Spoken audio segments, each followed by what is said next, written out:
لا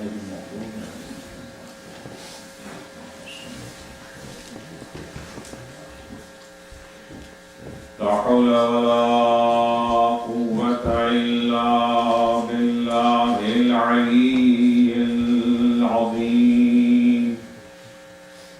أعوذ بالله من الشيطان اللعين الرجيم. بسم الله الرحمن الرحيم.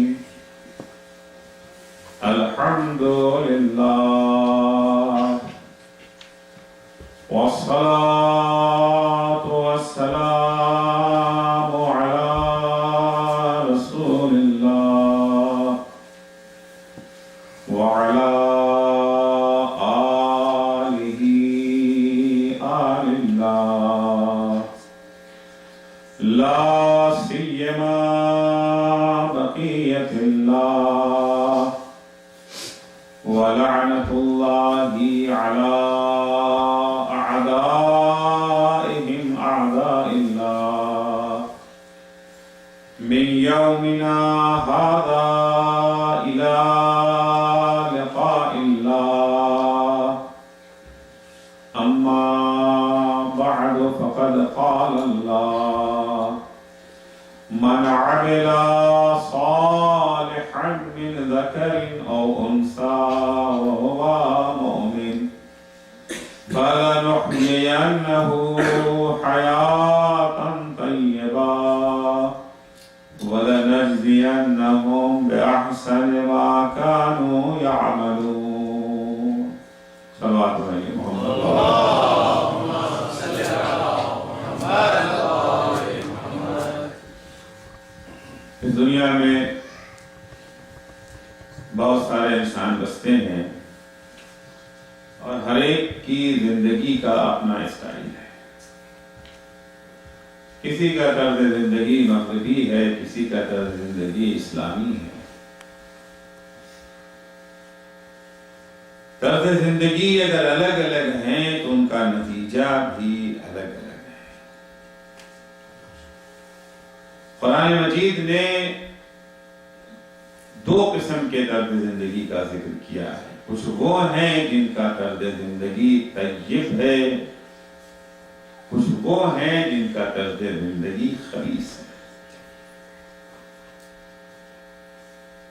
جن کا طرز زندگی طیب ہے، طیب زندگی کا نتیجہ اور ماحصل یہ ہے کہ دنیا میں زندگی ٹینشن فری، آخرت میں ٹھکانہ بہشت بری. لیکن جن کی زندگی خبیث زندگی ہے، دنیا میں بھی ان کی زندگی اجیرن ہے اور آخرت میں ان کا مسکن جہنم ہے. من اعرض عن ذکری فإن له معیشة ضنکا. خدا کہتا ہے کہ جو ہماری یاد سے روگردانی اختیار کر لیں، منہ موڑ لیں گے، ان کی زندگی تنگ ہو جائے گی، اجیرن ہو جائے گی. تو دو طرح کا لائف اسٹائل ہے، ایک طیب اور ایک خبیث، اور دونوں کے نتیجے بھی الگ الگ ہیں. طیب زندگی کا نتیجہ اور ہے، خبیث زندگی کا نتیجہ اور. ظاہر سی بات ہے، جب تک انسان کے اندر عقل و خرد موجود ہے، کسی کو بھی ایسی زندگی پسند نہیں ہے جس کا نتیجہ یہ ہو کہ زندگی کی دنیا ٹینشن سے بھری ہو اور آخرت میں بھی جہنم ٹھکانہ ہو. ہر انسان کی خواہش تو یہی ہوتی ہے کہ اس کی زندگی، بلکہ آج سب سے بڑا مسئلہ انسانی زندگی کا یہی ہے، ہر ایک کو سکون کی تلاش.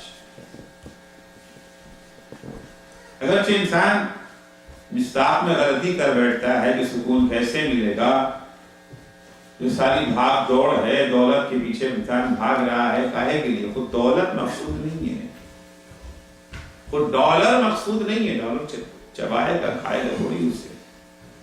ڈالر کو ذریعہ سمجھتا ہے سکون کا ذریعہ سمجھتا ہے کہ دولت اگر آ جائے گی تو چین کی زندگی کٹے گی. لیکن وہ بھی آ گیا، اسے بھی تجربہ کر لیا، مگر جس چیز کی تلاش تھی وہ نہ ملی. ظاہر سی بات ہے کہ کسی کام کے لیے کوشش تو ضروری ہے، مگر کوشش اگر صحیح سمت میں انجام نہ پائے، صحیح جہت میں اگر کوشش انجام نہ پائے، تو نہ صرف یہ کہ وہ کوشش مقصد سے قریب نہیں کرتی ہے بلکہ مقصد سے دور کر دیتی ہے. خداوند عالم کہتا ہے کہ اگر تمہیں سکون چاہیے، تمہیں اطمینان چاہیے، ٹینشن فری زندگی اگر چاہتے ہو تو حیات طیبہ کو اپناؤ. تمہارا لائف اسٹائل طیب ہونا چاہیے. اس طیب زندگی تک کیسے پہنچ سکتے ہیں؟ خداوند عالم نے اس کا انتظام کیا. تھیوری کے طور پر قرآن دے دیا، رول ماڈل کے طور پر اہل بیت دے دیا. کیونکہ انسان کو اپنی زندگی میں ضرورت ہوتی ہے کہ جو ہے رول ماڈل کی، جس کو دیکھتا جائے اور اس کے مطابق اپنی زندگی کو سنوارتا جائے. پھر تھیوری کافی نہیں ہوتی ہے. خداوند عالم نے جہاں ہماری ساری ضرورتوں کو پورا کیا ہے، وہاں اس ضرورت کو بھی پورا کیا کہ ہمیں معصوم رول ماڈل دے دیا، جن کا نام اہل بیت. یہ خدا کا کرم ہے، یہ خدا کی نعمت ہے کہ اس نے ہمیں رہنما اہل بیت جیسے دیے اور ہمیں شیعہ جیسی نعمت عنایت کر دی. شیعہ ہونا ایک نعمت ہے، اگرچہ ہمیں اس نعمت کی قدر نہیں ہے، ہم اس نعمت سے آشنا نہیں ہیں، قدر نہیں ہمیں. شیعت کتنی بڑی نعمت ہے اگر سمجھنا ہے تو پیغمبر اسلام صلی اللہ علیہ وآلہ وسلم کی اس حدیث کی روشنی میں سمجھیں. پیغمبر فرماتے کہ ان اللہ عز وجل یبعث اناسا یوم القیامہ یبعث یوم القیامہ وجوہہم من نور وثيابهم من نور على کراسیہم من نور. اور قیامت کے دن سبھی لائے جائیں گے، اچھے برے، کافر، مومن، متقی، گناہگار، جتنے ہیں سب قیامت کے دن آئیں گے نا. لیکن ایک گروہ وہ ہوگا جس کی خصوصی شان ہوگی. ان اللہ عز وجل یبعث اناسا یوم القیامہ وجوہہم من نور، ان کے چہرے نورانی ہوں گے. وَلِبَاسُهُم مِّن نور، ان کے بدن پر کپڑے جو ہوں گے وہ بھی نورانی ہوں گے. عَلَى كَرَاسِيٍّ مِّن نور، وہ نورانی کرسیوں پر بیٹھے ہوں گے. فِي ظِلِّ الْعَرْشِ، عرش خدا کے سائے میں. ابھی اس گروہ کی قیمت سمجھ میں نہیں آئی. قیامت کا حال کیا ہے؟ بقیہ لوگوں کا حال کیا ہوگا؟ بقیہ لوگوں کا عالم یہ ہوگا کہ زمین جل رہی ہوگی، ان کے قدم زمین پر ہوں گے. ظاہر اگر زمین جل رہی ہو تو دونوں قدم انسان تو زمین پر رکھ نہیں سکتا، جل رہی ہے نا، دونوں اٹھا بھی نہیں سکتا. اٹھائے گا تو گر جائے گا. ایک پیر اٹھائے گا، ایک پیر رکھے، کبھی یہ پیر اٹھا رہا ہے، کبھی اس پیر کو رکھ رہا ہے، کیونکہ زمین چل رہی ہوگی. قیامت کی کھوپڑی کھول رہی ہوگی. گرمی کی شدت کی بنا پر چہرے دھواں دھواں ہوں گے. قیامت کا دن یوم الحساب ہے نا، حساب ہو جانے سے پہلے یہ سلسلہ جاری رہے گا. پیغمبر اسلام صلی اللہ علیہ وآلہ وسلم نے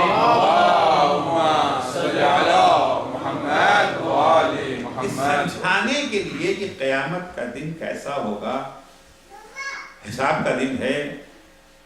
حساب تو اگر ایئر کنڈیشن روم میں بھی بیٹھ کے دیا جائے تب بھی پسینہ آ جاتا ہے. حساب چیز ہی ایسی ہے، حساب تو چیز ہی ایسی ہے. آرام سے صوفے پر بیٹھے ہو ایئر کنڈیشن روموں میں بھی پسینہ آنے لگتا ہے حساب تو سوچی کر کے. تو قیامت کے دن حساب دینا ہے. کس طرح سے حساب دینا ہے؟ زمین جل رہی ہے, سوا نیزے پہ سورج ہے, کھوپڑی کھول, یہ والا سورج نہیں ہے. وہ قیامت کے سورج الگ سورج, یہ والا سورج تو قیامت کے ساتھ ساتھ یہ جو ہے لپیٹ دیا جائے گا نا. وَإِذَا الشَّمْسُ كُوِّرَتْ, قیامت جب آئے گی یہ سورج ختم ہو جائے گا. ایک اسپیشل سورج ہے قیامت کا, کھوپڑی کھول رہی ہے, پیر جل رہے ہیں, چہرے دھواں دھواں ہیں. حساب لیا جائے گا. اس کیفیت کو سمجھانے کے لیے پیغمبر نے عملی نمونہ پیش کیا, کیونکہ بہت ساری باتیں زبان سے کہی جائیں تو زیادہ سمجھ میں نہیں آتی ہیں, لیکن اگر یہ جو ہے پریکٹیکل کر کے دکھا دیا جائے. آج طریقے تعلیم دونوں ہے نا, زبان سے بھی بتاتے ہیں اور پریکٹیکل بھی کراتے, تھیوری بھی اور پریکٹیکل بھی بات ذہن میں بیٹھ جاتی ہے. پیغمبر نے چاہا اس منظر کی عملی تصویر پیش کر دیں. اپنے دوست عظیم صحابیوں کو پیغمبر نے بلایا. ایک وہ جو ایمان کے 10ویں درجے پر فائز, ایک اسے بلایا جو ایمان کے 9ویں درجے پر فائز. یعنی ایک کا نام سلمان ہے, دوسرے کا نام ابو ذر. دو عظیم صحابیوں کو بلایا, اور بلانے کے بعد پیغمبر نے دونوں کو 2 درہم دیے. خرچ ہو. اب ظاہر سی بات ہے کہ اس پیسے میں کوئی شک تو ہے نہیں, اس سے حلال پیسہ تو کوئی ہو ہی نہیں سکتا ہے. ہر پیسے میں تو تھوڑا بہت آدمی شک کر سکتا ہے نا, کہ نہیں حرام ہے حلال ہے, خمس دیا ہے نہیں دیا ہے, جہاں جاب کرتے تھے صحیح طریقے سے جاب کیا ہے کہ نہیں کیا. 8 گھنٹے کی جاب کا وعدہ تھا, ڈنڈی مار کے 2 ہی گھنٹہ کام کرتے تھے, 6 گھنٹہ اپنا کسی اور چیز میں نکال دیتے تو وہ پیسہ جائز تو نہیں نہ ہوگا. ہر پیسے میں تو شک کر سکتے ہیں آپ, کہ پیغمبر سے ملے ہوئے پیسے میں اس سے زیادہ حلال کوئی پیسہ ہو ہی نہیں سکتا. پیغمبر نے 2 درہم دیا اور کہا جاؤ خرچ کرو, یہ بھی نہیں رکھے رہو, پیغمبر جاؤ خرچ کرو. سلمان نے اپنے طور سے خرچ کیا, ابو ذر نے اپنے طور سے خرچ کیا. جب پیسہ خرچ ہو گیا تو رسول نے بلایا, آؤ حساب دو, آؤ حساب دو. کیونکہ قیامت کا منظر پیش کر رہے ہیں نا, اور وہاں پر حساب کیسے ہوگا؟ زمین جل رہی ہوگی. رسول خدا نے بھی ایک پتھر لیا بڑا سا, وہ اچھی طرح سے گرم کیا. جب اچھی طرح پتھر گرم ہو گیا, یعنی قیامت کی زمین تیار ہو گئی. رسول خدا نے ابو ذر سے کہا کھڑے ہو جاؤ پتھر پہ اور حساب دو. کیا کیا؟ 2 درہم کہاں خرچ کیا؟ آئے جناب ابو ذر پتھر پر, اب ایک پیر جل رہا, اٹھاتے ہیں, ایک پیر رکھ رہے ہیں, ایک پیر اٹھا رہے ہیں, ایک پیر رکھ رہے ہیں. یا رسول اللہ آپ نے 2 درہم دیا, ہم نے کھجور خریدی, روٹی خریدی, گوشت خریدا, کپڑا خریدا, انگور خریدا, جو خریدا تھا, جب تک کہ وہ برا حساب نہ ہو جائے پتھر سے نیچے. البتہ رسول کے عظیم صحابی کے حرام میں خرچ نہیں کیا ہے, سارا خرچ حلال میں کیا ہے, لیکن حساب تو دینا ہے نا. مولا کائنات نے ام کلثوم کے گھر جو آخری افطار کیا تھا تو کیا کہا تھا؟ کہ ام کلثوم نے دسترخوان پر 2 چیزیں لا کے رکھ دی تھی, دودھ اور نمک. تو کیا کہا تھا؟ بیٹا کیا تم چاہتی ہو کہ تمہارا بابا قیامت میں دیر تک حساب دیتا رہے؟ جتنا کھائیں گے اتنا حساب تو دینا ہے نا. آج کہ دنیا میں جتنا آپ کنزیوم کریں اتنی آپ اچھے انسان مانے جاتے ہیں. زیادہ کنزیوم کر لینا کوئی فضیلت نہیں ہے, کھائیے کوئی بات نہیں ہے, مگر اتنا یاد رہے کہ حساب بھی دینا. حلال کی بات ہے بیٹا, فی حلالہا حساب وفی حرامہا عقاب. اگر حرام میں مصرف کیا ہے تو سیدھے جہنم میں, لیکن اگر حلال میں بھی مصرف کیا ہے حساب تو دینا ہی پڑے گا. ابو ذر حساب دے رہے ہیں, یہ خریدا, یہ خریدا, یہ خریدا, جب تک لسٹ ختم نہ ہو گئی تب تک کھڑے ہوئے پتھر پر. لسٹ ختم ہوئی, نیچے اترے, سلمان اب تمہاری باری, بتاؤ 2 درہم کیا کیا؟ کہا یا رسول اللہ آپ نے ہمیں دیا, ہم نے فقیر کو دیا, خدا حافظ. ختم ہو گئی لسٹ, چھوٹی سی لسٹ ہے. تو قیامت کا دن کچھ ایسا ہے کہ پاؤں چل رہے ہوں گے، کھوپڑی کھول رہی ہوگی، چہرے دھواں دھواں. اس وقت ایک گروہ ایسا آئے گا جن کے پیر زمین پر نہیں ہو تو کرسی پر بیٹھے ہوئے ہیں.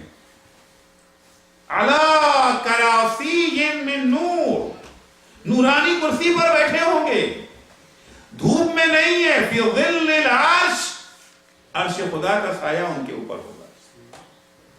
لباسہم من نور وجوہہم من نور، ان کے چہرے دھواں دھواں نہ ہوں گے، ان کے چہرے نورانی ہوں گے.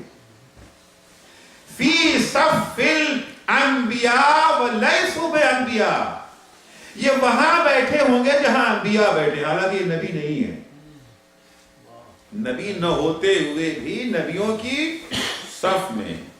فی صف الشہداء ولیسوا بشہداء، یہ شہیدوں کی صف میں بیٹھے ہوں گے حالانکہ یہ شہید نہیں ہیں.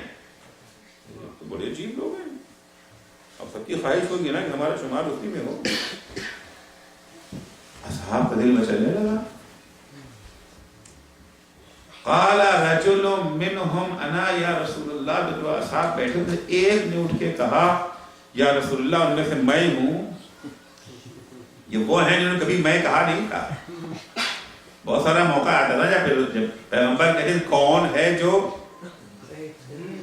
تو کبھی میں نہیں کہا، میں یا رسول اللہ، انا، یہاں پہ انا میں ان میں سے، نہیں تم نہیں، کم نہیں. دوسرے صاحب کھڑے ہوئے، انا میں، تم بھی نہیں. تیسرے کھڑے ہوئے، میں کہ تم بھی نہیں. سب پریشان ہوئے، نہ یہ نہ یہ نہ یہ، تین ہی تو ہے مومن، تو کوئی ہے ہی نہیں، نہ یہ نہ یہ نہ یہ، پھر کون؟ یا رسول اللہ من ہؤلاء، یہ ہیں کون لوگ؟ فوضع یدہ علی رأس علی، اس وقت پیغمبر نے اپنا سر، اپنا ہاتھ علی کے سر پہ رکھا. قال ھذا وشیعتہ، وہ لوگ یہ علی اور ان کے شیعہ ہیں. ایک صلوات پڑھیں گے محمد و آل محمد صلی علی محمد و آل محمد. یہ بات معلوم ہو گئی مال کی قیمت؟ تو معلوم ہو گئی نا شیعہ کی قیمت کیا ہے، مال کی قیمت معلوم ہو گئی. اب یہ دیکھنا ہے مال ہے کیا. یہ شیعہ کہتے کسے ہیں؟ ہر ایک دل میں خواہش تو پیدا ہوگی نا کہ ایسے کرو ہم بھی رہیں آسانی کے ساتھ، کرسی پر بیٹھے ہوئے، تختیوں سے بچ گئے، انبیاء کے صف میں، نبی ہوئے بغیر انبیاء کے صف میں. ہیں کون شیعہ؟ جو کہے شیعہ وہ شیعہ، جو دعویٰ کر دے کہ ہم شیعہ ہیں وہ شیعہ.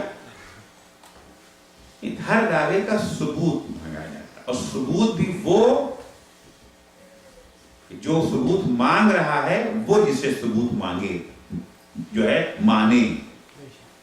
مثلا میں امریکہ میں آیا اور یہاں کے اقتصادیات بہت اچھے ہو گئے، اور اوباما نے اعلان کر دیا کہ کل صبح سے ہر امریکی کو $1,00,000 ملے گا. اس سے اچھا تو موقع ہی نہیں ہے. بہتی گنگا میں ہاتھ دھو لو. ہم بھی یہاں آئے ہوئے ہیں، موقع اچھا ہے. سب کے ساتھ ساتھ ہم بھی لائن میں لگ گئے. ایک کاؤنٹر پہ پہنچے جہاں پیسے مل رہے تھے. کہ تم کون؟ میں نے کہا میں امریکن. کا ثبوت؟ میں نے کہا یہ انڈین پاسپورٹ، یہ انڈین پاسپورٹ ثبوت ہے کہ میں امریکن ہوں. ہٹ جاؤ یہاں سے. کیوں؟ ثبوت نہ ہوگا. ثبوت تو دے رہا ہوں. یہ نہیں، وہ ثبوت جو ہم نے معین کیا ہے وہ ثبوت لے کر کے آؤ. دیکھو میں دعوت، میں تو کہتا رہا ہوں، میرا کہنا کافی نہیں ہے، میں کہتا رہا ہوں کہ میں امریکن ہوں. کہنے سے کیا ہوتا ہے؟ ثبوت چاہیے اس کا. وہ ثبوت جو امریکی حکومت تسلیم کر لے، جس ثبوت کو. شیعوں کا وہاں بڑا مقام ہے. ہمیں بھی تمہارے پیر چل رہے ہیں، کرسی میں بیٹھ ہیں، کہ تم کون ہو؟ کہ میں شیعہ ہوں. کا ثبوت کیا ہے تمہارے پاس؟ ہم نے اپنا ثبوت دینا شروع کر دیا. جو ہم لوگ دیتے ہیں عام طور سے، جو ہم لوگوں نے پہچان معین کر رکھی ہے شیعت کی. شیعہ کون؟ جو یہ کرے. شیعہ کون؟ جو نعرہ لگائے. شیعہ کون؟ ایسا کرے ویسا کرے. ان کا یہ سب کچھ نہیں. ثبوت وہ دو جو ہم مانگ رہے ہیں. کون سا ثبوت مانگتے ہیں؟ اس ثبوت کو امام جعفر صادق علیہ السلام نے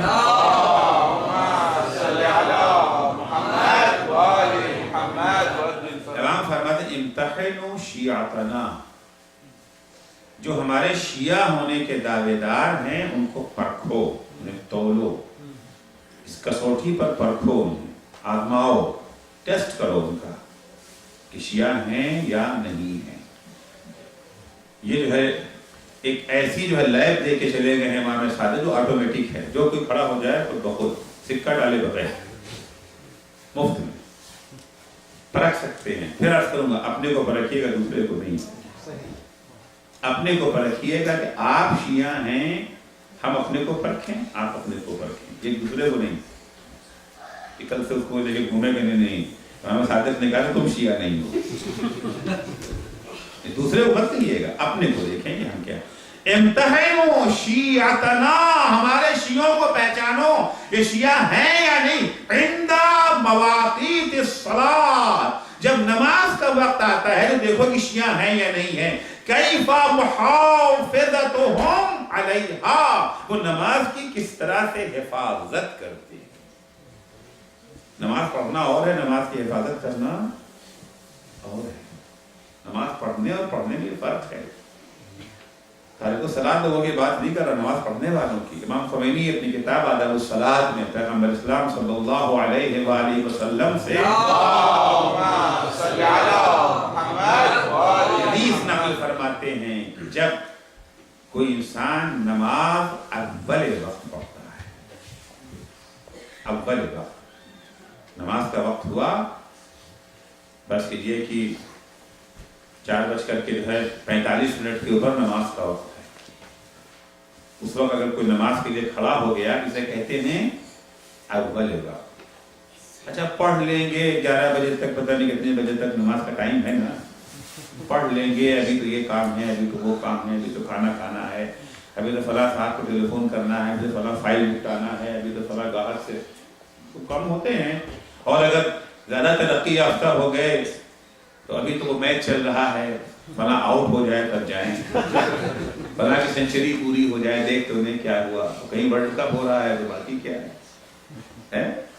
آخر میں اب دیکھا کہ نہیں بالکل اب نماز قضا ہونے والی، اللہ اکبر، جلدی کوے والی نماز پڑھ لیا۔ کوے والی بات جانتے ہیں نا کیا ہوتی ہے؟ ایک نماز ہوتی ہے کوے والی نماز۔ ہم نے نہیں کہا، پیغمبر نے کہا ہے کوے کی نماز، ہم نے کہا ہم کچھ بھی نہیں کہتے ہیں، جو کچھ بھی کہتے ہیں ائمہ علیہ السلام کے ارشادات ہیں جو اپنی لفظوں میں بیان کر دیتے ہیں۔ ایک شخص آیا نماز پڑھ رہا تھا، تو نماز پڑھا اس نے تو پیغمبر نے کہا نقرا کنقر الغراب، یہ اس طرح سے چونچ مار رہا تھا جیسے کوا چونچ مارتا ہے۔ پھر آپ سجدے میں گئے ہیں، سجدے میں کم سے کم سبحان اللہ سبحان اللہ سبحان اللہ، اس سے کم تو نہیں نہ ہے، یا سبحان ربی الاعلیٰ وبحمدہ، بعض سجدے میں جاتے شاید سبحان بھی نہ کہہ پاتے ہوں گے کہ کنقر الغراب۔ آخر وقت میں نماز میں اٹھے، سورج ڈوبنے والا ہے، نصف شب ہونے والی ہے، جلدی جلدی اٹھے کہ کہیں کوئی کیچ جو ہے چھوٹ نہ جائے، مس نہ ہو جائے کوئی کیچ۔ جلدی اٹھے، وہاں پر جائیں، پہنچے، ایسا نہ ہو کہ وہ گھڑی دیکھنے سے محروم ہو جائے جو فلاں جو ہے آؤٹ ہو رہا تھا، اس کو دیکھنے سے محروم ہو جائے۔ جلدی جلدی جلدی جلدی گئے، نماز پڑھ کر کے چلے آئے۔ پیغمبر فرماتے ہیں کہ جو شخص اول وقت نماز پڑھتا ہے، نماز کہاں جاتی ہے؟ خدا کے پاس جاتی ہے نماز نا۔ جب بھی کوئی نماز پڑھتا ہے، جب انسان اول وقت نماز پڑھتا ہے تو نماز حسین شکل میں خدا کے پاس جاتی ہے، اور جاتے جاتے دعا دیتی جاتی ہے کہ پالنے والے جس طرح اس نمازی نے مجھے عزت بخشی تو اسے عزت۔ اور جب انسان دیر سے نماز پڑھتا ہے، پڑھ لیں گے، ابھی تو بہت ٹائم ہے، ابھی تو فلاں کام، ابھی تو فلاں کام، ابھی تو فلاں کام، پڑھ لیں گے۔ جب انسان دیر سے نماز پڑھتا ہے، تاخیر کر کے نماز پڑھتا ہے، تو وہ نماز بھی خدا ہی کے پاس جاتی ہے مگر بدصورت شکل میں خدا کے پاس جاتی ہے، اور نمازی کو بددعا دیتی جاتی ہے، جس طرح اس نے مجھے ذلیل کیا تو اسے ذلیل کر۔ اس میں عزت اور ذلت کی کیا بات ہے؟ اول اور آخر نماز تو نماز ہے نا، اتنی نماز پڑھا، وہی ہم، وہی سورہ، وہی تسبیح، سب کچھ سیم، کوئی فرق نہیں ہوا. لیکن ایک نے اول میں پڑھا اور ایک نے اول میں پڑھ لیا تو عزت، اور آخر میں پڑھا تو ذلت. دعوت کہیں ہوئی آپ کی، وہاں گئے، کسی نے شادی تھی، جب پلٹ کے آئے تو بڑے خفا، اب اتنے کبھی نہیں جائیں گے. اب کہتے ہیں پوچھا کیا بات ہے، کھانا نہیں ملا؟ کہ نہیں کھانا تو ملا تھا، کم ملا تھا. نہیں کم بھی نہیں ملا، آئٹم کچھ کم ہو گیا تھا، سب ملا. کیا پریشانی بھائی، کیوں خفا ہیں؟ کہ اندھیر کر دیا، جتنے آئے سب کو کھلا کھلا کے آخر میں مجھ سے کہتے اچھا آپ بھی کھا لیجیے. کیوں تیرہویں بابل پڑھا؟ سب سے آخر میں ہمیں پوچھا.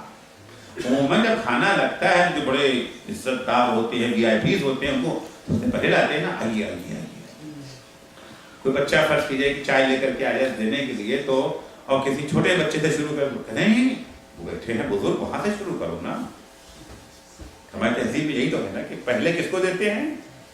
جس کی قیمت، جس کی عزت ہماری نگاہ میں زیادہ ہوتی ہے، اسے پہلے. اتنا ہی ملا، کھانے میں کوئی کمی نہیں ہوئی. جب نوکروں کی باری آئی تو ہمیں پوچھا، بلا کر کے ذلیل کرتے ہیں، اب کبھی ان کے گھر نہیں جائیں گے. تو معلوم ہوا کہ پہلے کسی چیز، کسی کو کھانا کھلا دینا، پہلے کسی کو پوچھ لینا، یہ پہل جو ہے ہمارے سماج میں، ہمارے عرف میں عزت کی علامت. جس چیز کی آپ کی نگاہ میں قیمت زیادہ ہوتی ہے، اہمیت جس کی زیادہ ہوتی ہے، اس کو آپ پہلے انجام دیتے ہیں. امام خمینی کا مشہور جملہ ہے کہ جب نماز کا وقت آ جائے تو نماز سے یہ نہ کہو کہ ہمیں کام ہے، کام سے کہو کہ اب نماز کا وقت ہے. امتحنوا شیعتنا عند مواقیت الصلاۃ. ہمارے شیعوں کو اگر پرکھنا ہے تو یہ مت دیکھنا کہ سوسمانی کتنی اچھی کرتے ہیں، یہ مت دیکھنا کہ مجلس کتنی اچھی پڑھتے ہیں، یہ مت دیکھنا کہ تبرک کتنا اچھا بانٹا ہے، بلکہ یہ دیکھو کہ جب نماز کا وقت آتا ہے تو نماز کو اہمیت کتنا دیتے ہیں، اس کی حفاظت کتنی کرتے ہیں. وَعِنْدَ وَإِلَىٰ أَسْرَارِنَا كَيْفَ حِفْظُهُمْ لَهَا عِنْدَ عَدُوِّنَا. دوسری پہچان، کیسے پرکھا جائے کہ ہمارے شیعہ کون ہیں؟ دوسری پہچان یہ کہ دیکھو ہماری تعلیمات، ہمارے اسرار اور ہماری تعلیمات کی حفاظت یہ ہمارے دشمنوں کے درمیان کیسے کرتی ہیں. ایک دفعہ ہم دوستوں کے درمیان رہتے ہیں، جہاں سب مسلمان ہیں، سب مومن ہیں، سب متقی پرہیزگار ہیں، وہاں پہ اسلامی قانون پہ عمل کرنا آسان ہوتا ہے، کوئی ہنر بھی نہیں ہے. ایسی جگہ پہ اسلامی قانون کا احترام کر لینا اور عمل کرنا آسان ہے. جہاں ساری خواتین حجاب کر رہی ہیں وہاں حجاب کر لینا مشکل نہیں ہے. جہاں سارے نماز پڑھتے ہیں آ کر نماز پڑھ لینا کوئی بڑا اہم کام نہیں ہے. دیکھو جب یہ ہمارے دشمنوں کے درمیان پہنچ جاتے ہیں، وہاں جا کر کے یہ ہماری تعلیمات کی حفاظت کرتے ہیں یا نہیں کرتے. آج بہت سارے افراد اسلامی قوانین کو جب پامال کرتے ہیں، اسلامی قانون پر عمل نہیں کرتے ہیں، کسی واجب کو نہیں اپناتے، کسی حرام کو نہیں چھوڑتے ہیں، تو ان کا بہانہ یہی ہوتا ہے. ان کا بہانہ یہ ہوتا ہے کیا کریں، ماحول ایسا ہے، سوسائٹی ایسی ہے. اہل بیت کا چاہنے والا، اہل بیت کا شیعہ ماحول سے ڈر کر کے کبھی اہل بیت کی تعلیمات سے دلبردار نہیں ہوتا. اہل بیت کا چاہنے والا تو وہ ہوتا ہے کہ ہاتھ کٹ رہے ہیں، پیر کٹ رہے ہیں، دار پہ چڑھے ہوئے ہیں، مگر ذکر علی سے زبان رک نہیں. میسر جیسوں کی داستان فقط کہانی سننے کے لیے تھوڑی ہے، یعنی ایسے ہو سکتا ہے. وَإِلَىٰ أَمْوَالِهِمْ كَيْفَ مُوَاسَاتُهُمْ لِإِخْوَانِهِمْ فِيهَا. تیسری پہچان جو میں کل بھی بیان کر چکا ہوں، اس تیسری پہچان کو دوسری حدیث میں کہ دیکھو شیعہ اپنے مال میں اپنے دوسرے شیعہ بھائیوں کو شریک کرتے ہیں یا نہیں کرتے ہیں. ایک کے ہاں دولت کا انبار لگا ہوا ہے، دوسرے کے ہاں کھانے کو ایک لقمہ بھی میسر نہیں ہے، اسے کوئی فکر نہیں ہے اپنے اس غریب شیعہ بھائی کی. فرماتے 3 پہچان اگر اس کے اندر پائی جاتی ہے تو اسے شیعہ مان لیں۔ تو ہمیں حیات طیبہ کے لیے کہ ہمارا لائف سٹائل جو ہے وہ طیب لائف سٹائل ہو جائے، طرز زندگی طیب طرز زندگی ہو، جہاں تھیوری فراہم کی گئی وہاں پر اہل بیت کو رول ماڈل بنایا اور ہمیں توفیق یہ دیا کہ ہم ان کے شیعہ بنیں۔ لیکن شیعہ فقط دعویٰ کافی نہیں ہے، دعوے کے ساتھ وہ ثبوت ہونا چاہیے، وہ جو ہے پروف ہونا چاہیے جسے وہ تسلیم کر لے۔ آج امام زمانہ کیوں پردے غیب میں؟ کیوں امام پردے غیب میں؟ دشمنوں کے خوف سے؟ وہ ایک وجہ ہے، بڑی وجہ ہے ہماری کمی ہے۔ محقق توسی لکھتے ہیں عدمہ منا، امام کی غیبت کے ہم ذمہ دار ہیں۔ زبان سے ہم ضرور کہتے ہیں عجل علی ظہورک، عجل اللہ تعالی فرجہ، جب بھی نام آتا ہے امام کا خدا جلدی سے ان کا ظہور کر دے، جلدی سے ظہور کر دے۔ کیا یہ دعا ہے نا؟ آیا بقیہ کاموں میں بھی فقط ہم دعا کرتے ہیں؟ اگر ہم بیمار ہو جاتے دعا کرتے ہیں نا اللہ ہمیں شفا دے دے، فقط دعا کرتے ہیں یا دوا بھی کرتے ہیں؟ جب کوئی بچہ امتحان دے رہا ہے دعا کرتا ہے اللہ مجھے امتحان میں پاس کر دے، فقط دعا کرتا ہے یا محنت بھی کرتا ہے؟ جب کوئی بزنس مین دعا کرتا ہے خدا ہمارے کاروبار میں کامیابی دے دے، فقط دعا کرتا ہے یا محنت بھی کرتا ہے؟ ہر جگہ پہ آپ دعا پر اکتفا نہیں کرتے ہیں، دعا بھی کرتے ہیں، دعا کے ساتھ ساتھ دوا بھی کرتے ہیں، دعا بھی کرتے ہیں، دعا کے ساتھ ساتھ کوشش بھی کرتے ہیں، اس کے لیے زمین ہموار بھی کرتے ہیں۔ یہ کیسی دعا ہے؟ امام کے آنے کی دعا تو کرتے ہیں مگر آنے کے لیے زمین ہموار نہیں کرتے ہیں۔ زمین بھی تو ہموار کریں۔ امام آئیں گے کیا کریں گے؟ عدل و انصاف پھیلائیں گے نا، دنیا کو ظلم و ستم سے خالی کریں گے، یہ کام ہے نا امام کا۔ امام کو ہم بلا رہے ہیں، امام آئیے، کاہے کے لیے آئیے؟ ظلم کے خاتمے کے لیے آئیے۔ فقط دعا پہ اکتفا کریں گے یا کوشش کریں دنیا سے ظلم کو ختم کرنے کی؟ امام زمانہ عجل اللہ تعالی فرجہ شریف نے جو خط لکھا ہے شیخ مفید علیہ الرحمہ، شیخ مفید الاخ الصدیق شیخ المفید، امام نے لقب دیا تھا ان کو، کیا خوش قسمت ہیں وہ۔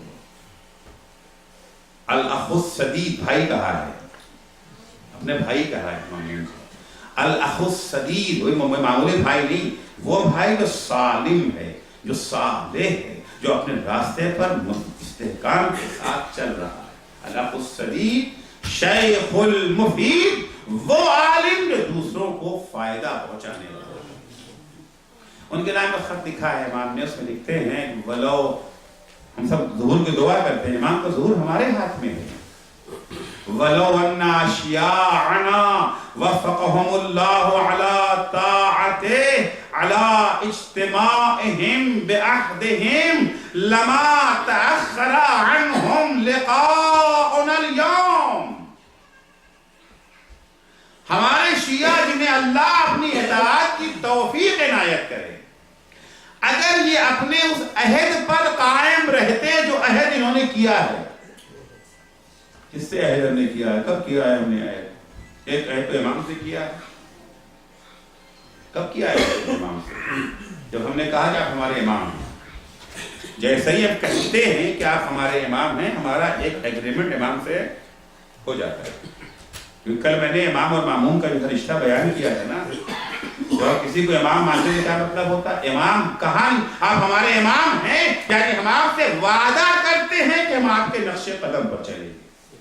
الا وان لكل ماموم امام يقتدي به ويستضيء بنور علمه، ہر ماموم کی ذمہ داری یہ ہوتی ہے کہ اپنے امام کے نقش قدم پر چلے۔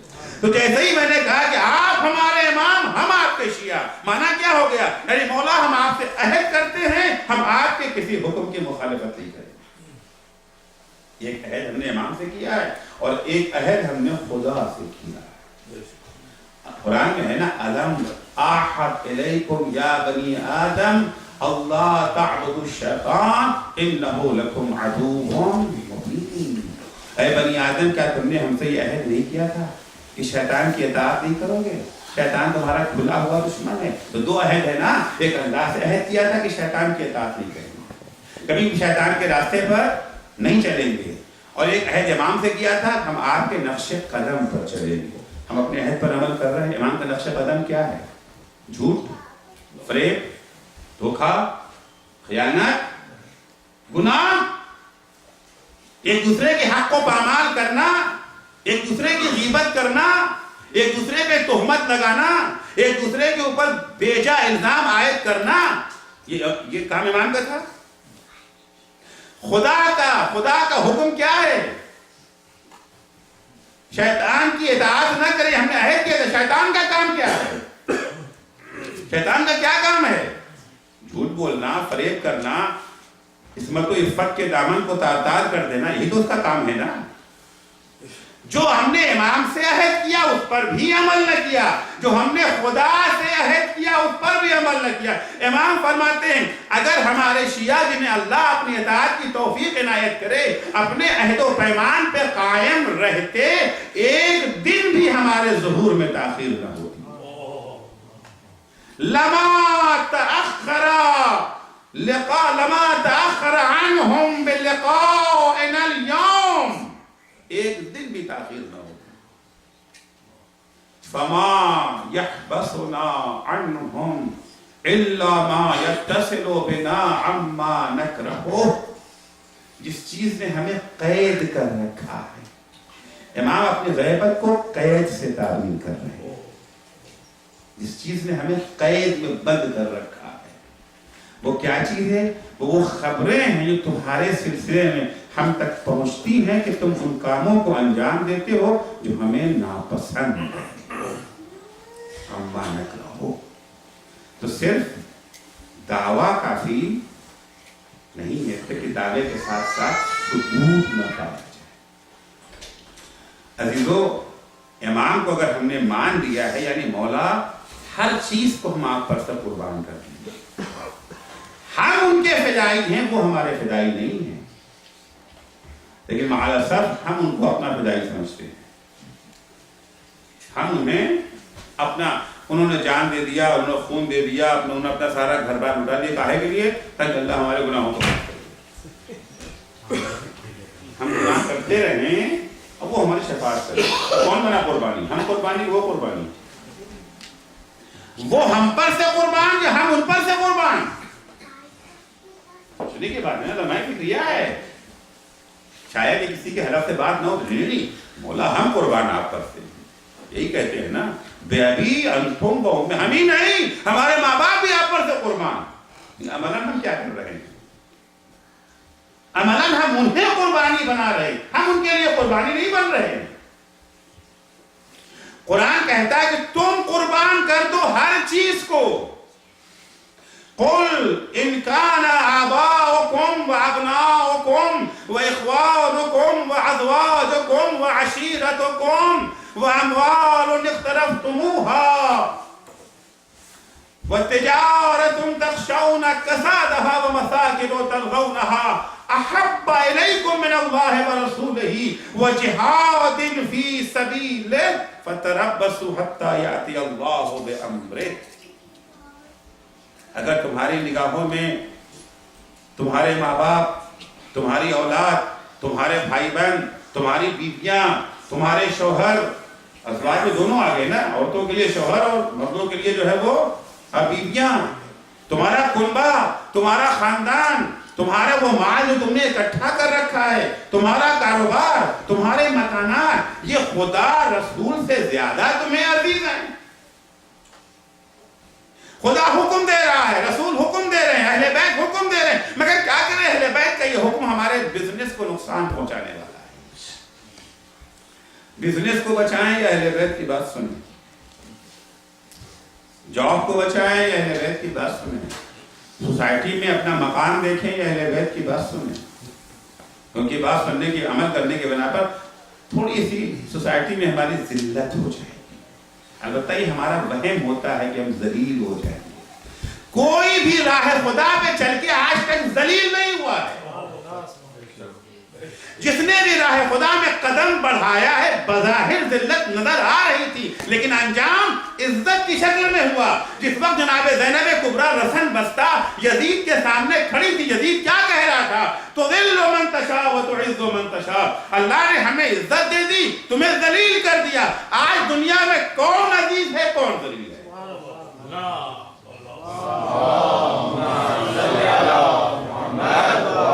کون عزیز ہے؟ یہ ہمارا وہم ہے. العزت للہ وللرسول وللمؤمنین. عزت اللہ کے لیے ہے، عزت یہ جو ہے رسول کے لیے، عزت مومنوں کے لیے. چل کے تو دیکھیں، ہم لوگ تو لڑے بغیر ہتھیار ڈال دیتے ہیں سوچ کے کہ ہماری ذلت ہو جائے گی، یہ کام کرے گا ذلیل ہو جائیں گے، یہ کام کرے گا. چل کے دیکھو، آگے بڑھ کے تو دیکھو ہوتا کیا ہے. ہوتا کیا ہے؟ پہلے ہی دن نہیں ناپا جاتا ہے. بکرے کو چنا کھلایا فوراً توڑنے لگے، کتنا گوشت پڑا. ٹائم لگتا ہے گوشت بڑھنے میں، بننے میں ٹائم لگے گا نا. آج ہی چنا کھلایا، آج ہی توڑنے لگے، آج تو گوشت نہیں بن جائے گا. آئے تو میدان عمل میں حکم خدا میں چل کے تو دیکھے، پتا تو چلے کہ ثبات قدم ہے یا نہیں. آپ حکم خدا پر چلنے میں ثبات قدم دکھائیں، پھر خدا کے وعدے کو دیکھیں کہ عزت آپ کے قدم چومتی ہے یا نہیں چومتی. اور محمد و آل محمد صلوات.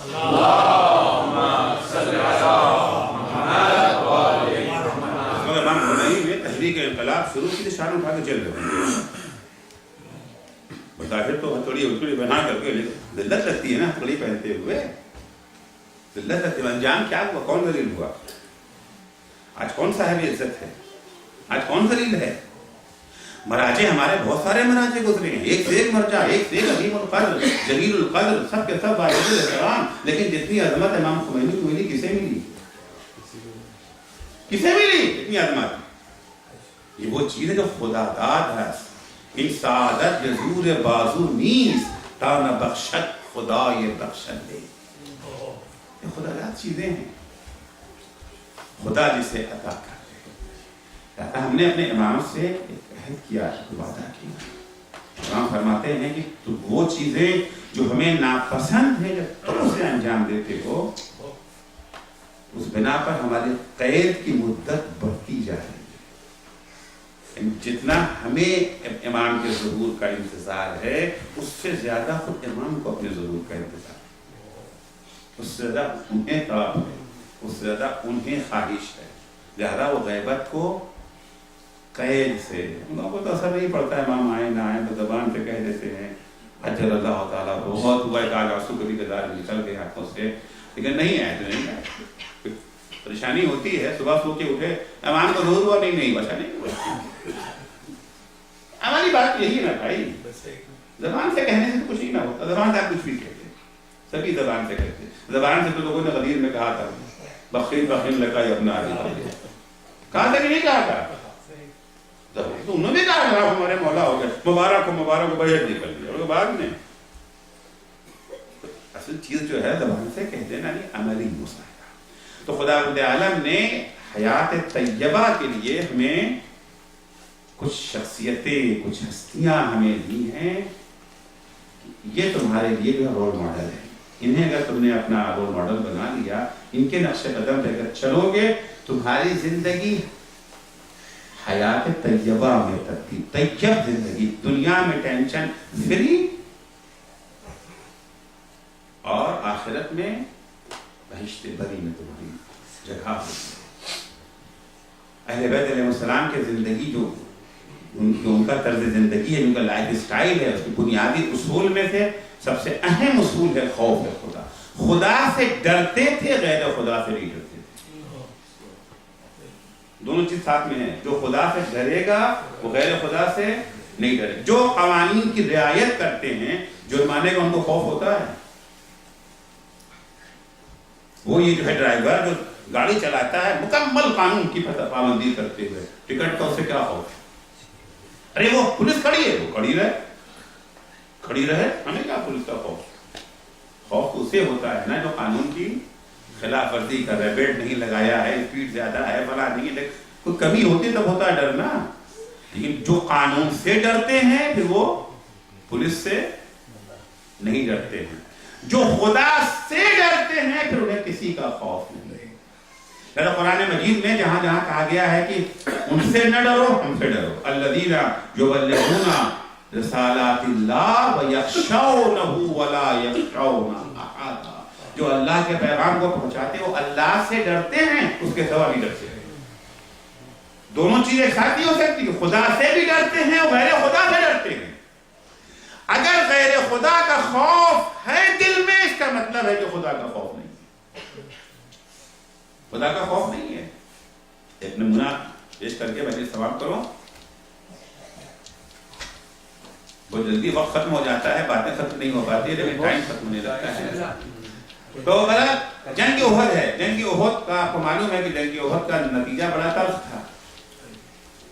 جنگ احد کا نتیجہ یہ جو ہے انضباط نہ ہونے کی بنا پر، یہ جو ہے پیغمبر کی اطاعت نہ کرنے کی بنا پر، ڈسپلن کی رعایت نہ کرنے کی بنا پر مسلمانوں کو بہت بھاری نقصان پہنچا. 70 شہید. کوئی جنگ ایسی نہیں تھی جتنے شہید دیے ہوں. 70 شہید ہوئے. حمزہ جیسا شہید، سید الشہداء حمزہ جیسا شہید. 70 شہید. جو بچے ہیں وہ بھی سب زخمی. کچھ تو بھاگ گئے، کچھ بھاگ گئے. جو بچے ہیں ان کا عالم کیا ہے؟ 70 شہید، بقیہ زخمی. خود مولا کائنات کے بدن پر 60 زخم. ایک دو زخم نہیں تھے، پورا بدن خون میں نہایا ہوا تھا. لشکر تتر بتر ہو چکا ہے، حالت ابتر ہے. کفار جا چکے ہیں. اچانک نعیم بن مسعود آتے ہیں اور آگے پیغمبر سے کہتے ہیں رسول اللہ لشکر پھر آ رہا ہے. جا کر کے راستے میں انہیں خیال ہوا پاگل واپس کیوں جا رہے ہیں؟ اب تو بہترین موقع ہے ختم کرنے کا، واپس کیوں جا رہے ہیں؟ لہذا لشکر دوبارہ پلٹ کے پھر حملے کے لیے آ رہا ہے. اب جو یہ خبر ہوئی تو رہی صحیح کسر بھی پوری ہو گئی. ارے جب اس وقت ہم شکست کھا گئے، جب ہمارے سب زندہ تھے، حمزہ جیسا بہادر زندہ تھا، کوئی زخمی نہیں تھا، لشکر منظم تھا، کدھر بتر نہیں ہوا تھا. اب تو کچھ بھاگ گئے، لشکر بے نظم ہو گیا، جو ہیں وہ زخمی ہیں، کچھ شہید ہو چکے ہیں. اب تو ظاہر سے بات ہے کہ اس میں تو ہمارا عالم کیا ہو گیا؟ خوف کی فضا. اسی وقت قرآن کی آیت نازل ہوئی انما ذالکم الشیطان یخوف اولیاءہ. فقط اور فقط شیطان ہے جو اپنے چیلوں کے دل میں خوف ڈالتا ہے. فلا تخافوہم وخافونی. مجھ سے ڈرو، میرے علاوہ کسی سے مت ڈرو. اگر تمہارے دل میں غیروں کا خوف پیدا ہو رہا ہے، اس کا مطلب یہ ہے کہ تم شیطان کے چیلے ہو، اللہ کے بندے نہیں ہو. شیطان ہے جو اپنے چیلوں کے دل میں خوف کو پیدا کرتا ہے. انما یخوف اولیاء انما ذالکم الشیطان یخوف اولیاءہ فلا تخافوہم خافونی. پھر وہی زخمی مجاہد پھر سے کھڑے ہو. مولا کائنات 60 زخم ہے، جیسے اطلاع ملتی پھر سے کھڑے ہو. چھکے چھڑا دیے، ہمت نہیں پڑی ان کی آگے بڑھنے. ان کو اطلاع مل گئی کہ نہیں تو پھر سے کھڑے ہو گئے ہیں سب. تو جہاں جہاں خدا کا خوف آ جاتا ہے پھر غیر خدا کا خوف باقی نہیں رہ جاتا ہے. امام خمینی کو جس کو ارسٹ کیا گیا ہے، یہ جو گرفتار کیے گئے ہیں، وہ کرنل جو انہیں گرفتار کر رات میں کمانڈوز میں حملہ کر کے گرفتار کیا اور پکڑ کے بندوقیں ہیں سب کچھ لے کر کے جا رہا ہے، وہ تھر تھر تھر تھر کانپ رہا ہے. امام خمینی نے کیا پوچھا تو کیوں کانپ رہا ہے بھائی؟ ڈرنا مجھے چاہیے، میں آرام سے بیٹھا ہوں، تو کانپ رہا ہے. کا پتہ نہیں کیا وجہ ہے، نہیں معلوم، نہیں معلوم. عجب سا خوف میں میرے اوپر تاریخ. جو خدا سے نہیں ڈرتا اسے ہر چیز سے ڈرنا ہوتا ہے. بلی کی آہٹ سن کر کے بھی خوف پیدا ہوتا ہے، لیکن جو خدا سے ڈرتے ہیں تو ان کے دل میں کوئی خوف باقی نہیں ہوتا ہے. اگر امیر المومنین ہجرت کی شب آرام سے چادر تان کے سو کے بنا وہ کیوں؟ کیا راز تھا؟ کیا علی کا بدن لوہے کا بنا ہے؟ بدن میں گوشت پوستی کا ہے نا. پھر تلوار لگی گی زخم ہوگا. بہت میں دیکھ چکے نا کتنا زخم ہوا. ایسا تو ہے نہیں تلوار لگے گی تو یہ کٹے گا نہیں. تلوار لگے گی کٹے گا، کٹے گا درد ہوگا. لیکن جن کے دل میں خوف خدا آ جاتا ہے، یخشونہ ولا یخشون احدا، خدا سے ڈرتے ہیں، خدا کے علاوہ کسی سے نہیں ڈرتے۔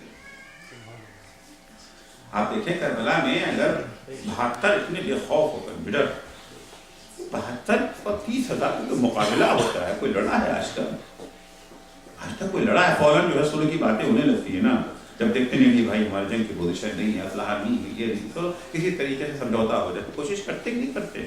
کسی نے کیا سمجھوتا؟ کسی نے کی کوشش؟ حتیٰ جب سب شہید ہو گئے اور صرف عورتیں اور بچے باقی بچے، سمجھوتا انہوں نے کر لیا؟ کسی کے ہاں ذرہ برابر بھی خوف پایا جا رہا ہے؟ چلو جب تک عباس زندہ تھے، جب تک حسین زندہ تھے، علی اکبر زندہ تھے، تو بیویوں کو ڈھارس تھی نا۔ لیکن جب عباس کے شانے قلم ہو گئے، علی اکبر کے سینے پر برچھی لگ چکی، حسین کی لاش گھوڑے کی ٹانگوں سے پامال ہو چکی، اس کے بعد بھی کیا ہے؟ تو خوف ہے۔ اس وقت جناب زینب دربار ابن زیاد میں پہنچتی ہیں، دربار ابن زیاد میں جانا ہی توڑ دینے کے لیے کافی تھا۔ ساری مصیبتیں ایک طرف ہیں، دربار ابن زیاد میں جانے کی مصیبت ایک طرف ہے۔ یہ وہ مصیبت ہے کہ امام زمانہ فرماتے ہیں درت ناہیہ میں، اب کی بدل دموع دما، میں خون کے آنسو روں گا، خون کے آنسو روں گا۔ کسی عارف کی ملاقات ہو گئی امام زمانہ سے، انہوں نے پوچھا مولا وہ کون سی مصیبت کربلا کی ہے جس کے لیے آپ نے فرمایا ہے میں خون کے آنسو روں گا؟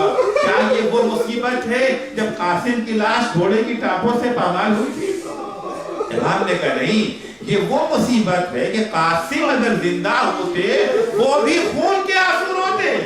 کہا مولا کیا یہ وہ مصیبت ہے جب حسین کے کڑیل جوان بیٹے کے سینے پر برچھی لگی تھی؟ کہا یہ وہ بھی نہیں ہے، یہ تو وہ مصیبت ہے کہ اگر اکبر زندہ ہوتے وہ بھی خون کے آنسو روتے۔ کہا مولا کیا یہ وہ مصیبت ہے جب آقا حسین کا سر تن سے جدا ہو رہا تھا؟ کہا وہ بھی مصیبت نہیں ہے، یہ وہ مصیبت ہے کہ اگر حسین دیکھتے وہ بھی خون کے آنسو روتے۔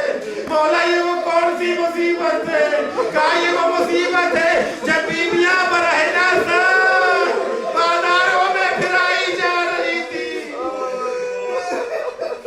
اجرکم اللہ، بیت اللہ کے ہاں مجلس ہو رہی تھی، خطیب منبر پہ گیا، جیسے ہی اس نے مصائب پہ جملہ پڑھا، دخلت زینب علی ابن زیاد، زینب دربار ابن زیاد میں آئی، عالم نے سر پیٹ لیا، اے خطیب اب اس کے آگے کچھ نہ پڑھنا، رونے کے لیے مصائب ہی کافی ہے۔ زینب اتنے سارے مصائب جھیل کر کے آئی ہیں، ابن زیاد کے سامنے کھڑی ہے، ابن زیاد زخم پہ نمک چھڑکنا چاہتا ہے، کہتا ہے الحمدللہ الذی فضحکم واکذب حدوثکم، حمد خدا کی جس نے تمہیں ذلیل کیا، جس نے تمہارے جھوٹ کو ثابت کر دیا۔ جناب زینب ڈرے بغیر سہمے بغیر، کون ہے ابن زیاد؟ ہوا کرے کوئی ابن زیاد ہزاروں کے لشکر کا فرماندہ کمانڈر ہوا کرے، گورنر ہوا کرے، ایک دفعہ زینب کہ الحمدللہ الذی اکرمنا، حمد خدا کی جس نے ہمیں عزت بخشی ہے۔ انما یفتضح الفاسق ویکذب الفاجر، ذلیل فاسق ہوا کرتا ہے، جھوٹ فاجر بولتا ہے، وہو غیرنا، الحمدللہ ہم نہ فاسق ہیں نہ ہم فاجر ہیں، وہ ہمارے غیر ہیں جو فاسق و فاجر ہیں۔ اس کے بعد جب ابن زیاد کہتا ہے کیف رعیت صنع اللہ فی اخیک الحسین، دیکھو زینب تمہارے ساتھ اللہ نے کیا کہ تمہارے بھائی کیسا پایا تم نے جو کچھ اللہ نے تمہارے بھائی کے ساتھ کیا ہے۔ ایک دفعہ جناب زینب کہتی ہیں ما رأیت الا جمیلا، جو کچھ ہوا اچھے ہی ہوا، اللہ نے میرے بھائی کو شہادت کا شرف عنایت کر دیا۔ کوئی ڈر نہیں، کوئی خوف نہیں، جس دلیری کے ساتھ جناب زینب نے ابن زیاد کی ہاں اور اس دلیری کے ساتھ جناب زینب نے دربار یزید میں، کیوں؟ وہ یہ جان رہی تھی ہم خدا سے ڈرتے ہیں، جو کچھ کر رہے ہیں حکم خدا کی تعمیل کر رہے ہیں۔ زینب اس لیے آئی تھی، زینب آئی تھی پیغام کربلا لوگوں کے کانوں تک پہنچا، حسین کربلا میں کس لیے آئے تھے؟ مٹتے ہوئے اسلام کو بچانے کے لیے۔ زینب کیوں آئی تھی؟ شہادت حسین پر پردہ پڑنے سے روکنے کے لیے، کیونکہ اگر زینب کربلا نہ آتی تو کسی کو پتہ نہ چلتا کہ کربلا میں کون مارا گیا، کس لیے مارا گیا، مقصد شہادت حسینی برباد ہو جاتا۔ کیونکہ یزید نے اپنے پروپیگنڈوں کے ذریعے سے لوگوں کو چھپا رکھا تھا کہ جو کربلا میں مارا گیا ہے وہ کون مارا گیا۔ اگر زینب اسیر ہو کر کے نہ آتی، اگر زینب کے خطبے نہ ہوتے، زینب کی تقریریں نہ ہوتی، کسی کو پتہ ہی نہ چلتا۔ اور تو اور یزید کے محل میں رہنے والی اس کی ملکہ کو بھی پتہ نہیں۔ ہند کو جب خبر ملتی ہے اسیر آئے ہیں، ہند قید خانے میں جانے کی تیاری کا کہ اسیروں سے ملے تو کہاں کے اسیر ہیں۔ ہند جب قید خانے میں کنیزوں کے ساتھ قید خانے میں آ رہی ہے، جیسے ہی در زندہ سے داخل ہوئی ہے جناب زینب کی نظر ہند پہ پڑ گئی۔ جناب زینب پہچان گئی۔ ہند کا بڑا عجیب ماجرا ہے نا، ایک یہودی کی بیٹی تھی، بچپن میں یہ معذور ہو گئی تھی، اپاہج ہو گئی تھی، ہاتھ پیر کی طاقت ختم ہو چکی تھی۔ یہودی نے بڑا علاج کرایا، اسے شفا نہ ملی، آخر تھک ہار کے مشکل کشا کے در پہ مولا آپ سب کی مشکلیں دور کرتے ہیں، مجھ یہودی کی مشکل بھی دور کر دیجیے، میری بیٹی کو شفا دے دیجیے۔ عزیزو مولا چاہتے خود ہی شفا دے دیجیے۔ یعنی مولا نے کیا سوچا کہ حسین کو بلایا، میرے لال میرے قریب آ جاؤ، حسین آئے۔ ایک پانی میں برتن منگایا گیا، اس کے بعد امام حسین سے مولا فرماتے بیٹا حسین اس برتن میں اپنے ہاتھوں کو ڈال دو۔ حسین نے برتن میں ہاتھ ڈالا، پانی جب ہند کے بدن میں چھڑکا گیا، برکت دست حسین سے اسے شفا مل گئی۔ ہند نے شفا پانے کے بعد باپ سے عرض کیا کہ بابا اس گھر کو چھوڑ کے کہاں جائیں گے، کیوں نہ اسی گھر کی کنیزی اختیار کر لیں۔ ایک مدت تک ہند کنیز خانہ علی رہی ہے، اس کے بعد حالات زمانہ نے اسے یزید کے محل تک پہنچا دیا۔ آج وہی ہیں ملکہ بن کر کے قید خانے میں آ رہی ہے، اور زینب رسل جیسے جناب زینب کی نگاہ پڑی، زینب پہچان گئی، انہوں نے کلثوم سے کہا بہن دیکھو کون آ رہا ہے، ارے اپنی کنیز ہند آ رہی ہے۔ دونوں بہنیں سر جھکا کے بیٹھ گئی، ہند قریب آئی، کنیزوں نے کرسی رکھی، ہند کرسی پر بیٹھی اور بیٹھنے کے بعد کہتی ہے من ایل اسارہ انتنا، من ایل بلاد انتنا، تم لوگ کہاں کی رہنے والی ہو، سر کیوں جھکائے بیٹھی ہو، سر تو اوپر اٹھاؤ۔ زینب نے سر جھکائے کہا نحنو من بلاد المدینہ، ہم مدینے کے رہنے والے ہیں، بس مدینے کا نام سننا تھا۔ ہند کرسی چھوڑ کے زمین پہ بیٹھ گئی۔ جناب زینب نے کہا بی بی زمین پہ کیوں بیٹھ گئی؟ ہند کہتی ہے مدینے والوں کے احترام میں، اگر تم مدینے کی رہنے والی ہو، تم سے مدینے کے گھر کے بارے میں کچھ پوچھنا چاہتے ہیں۔ زینب نے کہا پوچھو، کس کے بارے میں پوچھنا چاہتی ہو؟ تو اپنے آقا اور مولا علی کے گھر کے بارے میں۔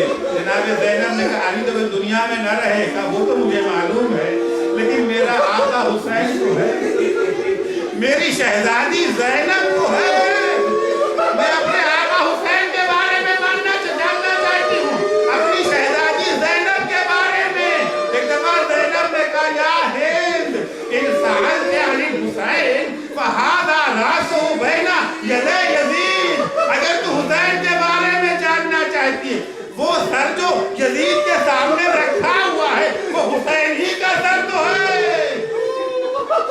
وَإِنْ سَأَلْتَ عَنْ زَيْنَبَ، اور اگر تو زینب کے بارے میں جاننا چاہتی ہے فَحَانَا زَيْنَبَ وَهَذِهِ أُمُّ كُلْثُومَ، میں زینب ہوں، یہ میری بہن کلثوم ہے۔ بس یہ سننا تھا۔ ایک دفعہ ہند نے سر پیٹ لیا اور سر کو پیٹتی ہوئی برہنہ سر دربار میں چلی گئی۔ جیسے ہی یزید نے دیکھا اس کی ملکہ کے سر پہ رضا نہیں ہے، برہنہ سر آئی ہے، غیرت آ گئی، کھڑا ہوا، اپنی عبا ہند کے سر پہ ڈال دی۔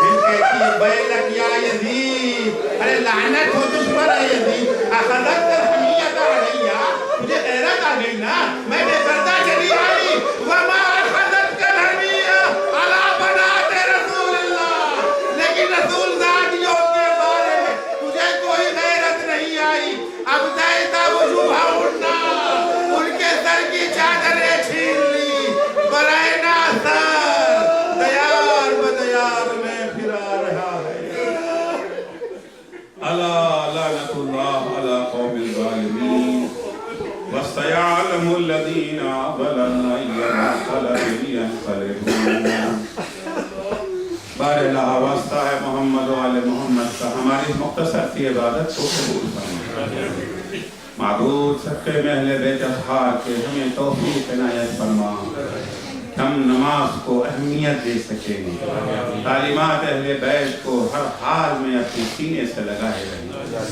معبود تجھے واسطہ ہے محمد و آل محمد کا ہمارے اندر خوف خدا پیدا بار الہ صدقے میں اہل بیت اطہار کا ہمیں توفیق دے کہ ہم جو اپنے امام اور خدا سے عہد کیا ہے اس پر عمل کریں تاکہ ہمارے امام کے ظہور میں تاثیر ہو سکے معبود تجھے واسطہ ہے محمد و آل محمد کا جو بیمار ہیں انہیں شفاء کاملہ عنایت فرما جو مقروض ہیں ان کے قرضوں کو ادا جو پریشان حال ہیں ان کی پریشانیوں کو دور بار الہ جو بے روزگار ہیں انہیں حلال اور پاکیزہ روزگار ہیں معبود جو صاحب روزگار ہیں انہیں اپنے بے روزگار بھائیوں کی خبرگیری کی توفیق عنایت بار الہ جو بے اولاد ہمیں نیک اور صالح اولاد عنایت فرما جو صاحب اولاد ہیں انہیں اپنی اولاد کی دینی تعلیم و تربیت کی توفیق فراہم فرما معبود تجھے واسطہ ہے محمد و آل محمد کا شیعان حیدر کرار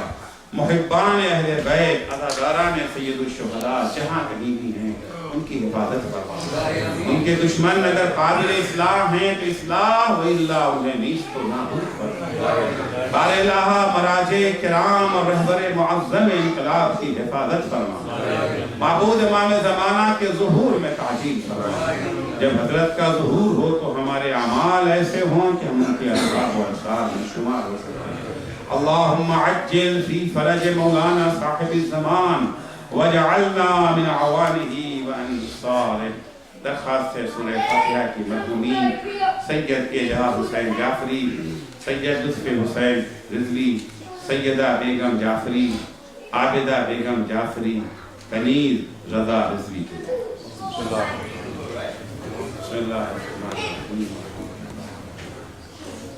الرحیم